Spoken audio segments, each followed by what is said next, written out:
Big boss season 13ರ craze ಈಗಾಗಲೇ ಶುರುವಾಗಿದೆ. ಪ್ರತಿ ಸೀಸನ್ ಅಂತೆ ಈ ಸೀಸನ್ ಕೂಡ ಸಾಕಷ್ಟು ಹೊಸತನಗಳಿಂದ ಕೂಡಿದ್ದು, ಸೀಸನ್ 13ರಲ್ಲಿ ಸಾಮಾನ್ಯ ಜನರು ಕೂಡ ಪಾರ್ಟಿಸಿಪೇಟ್ ಮಾಡಬಹುದು. ವಿಶೇಷ ಅಂದ್ರೆ ಸೋಷಿಯಲ್ ಮೀಡಿಯಾ ಇನ್ಫ್ಲೂಯೆನ್ಸರ್ಗಳು ಬಿಗ್ ಬಾಸ್ ಮನೆ ಸೇರೋದಕ್ಕೆ ಭಾರಿ ಪೈಪೋಟಿ ನಡೆಸ್ತಾ ಇದ್ದಾರೆ.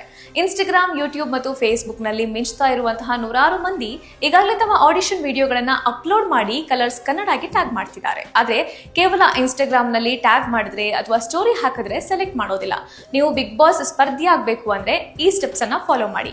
ನಿಮ್ಮ ವಿಡಿಯೋಗಳು ಮತ್ತು ವಿವರಗಳು ನೇರವಾಗಿ ಬಿಗ್ ಬಾಸ್ ಆಯ್ಕೆ ಸಮಿತಿಗೆ ರೀಚ್ ಆಗಬೇಕು ಅಂದ್ರೆ colorskannada.geostar.com/ ಈ ವೆಬ್ಸೈಟ್ಗೆ 3 ನಿಮಿಷದ ವಿಡಿಯೋ ಹಾಗೂ ಡೀಟೇಲ್ಸ್ ಅನ್ನ ಶೇರ್ ಮಾಡಿ. ಬಿಗ್ ಬಾಸ್ ಆಡಿಷನ್ ಸಂಪೂರ್ಣವಾಗಿ ಉಚಿತವಾಗಿರುತ್ತೆ. ಆಡಿಷನ್ ವಿಡಿಯೋ ಮಾಡೋದಕ್ಕೆ, ಪ್ರವೇಶ ನೀಡೋದಕ್ಕೆ ಅಥವಾ ನಿಮ್ಮನ್ನ ಶೋಗೆ ಆಯ್ಕೆ ಮಾಡೋದಕ್ಕೆ ಯಾವುದೇ ವ್ಯಕ್ತಿ ಅಥವಾ ಸಂಸ್ಥೆ ಹಣವನ್ನ ಕೇಳಿದ್ರೆ ದಯವಿಟ್ಟು ನಂಬಿ ಮೋಸ ಹೋಗಬೇಡಿ. ನಿಮ್ಮ ಪ್ರತಿಭೆಯನ್ನ ತೋರಿಸೋದಕ್ಕೆ ಇದೊಂದು ಬೆಸ್ಟ್ ಆಪರ್ಚುನಿಟಿ ಆಗಿದ್ದು, ಈ ಕೂಡಲೇ ಅಧಿಕೃತ ವೆಬ್ಸೈಟ್ಗೆ ಭೇಟಿ ನೀಡಿ ಫ್ರೀ ಆಗಿ ಅಪ್ಲೈ ಮಾಡಿ.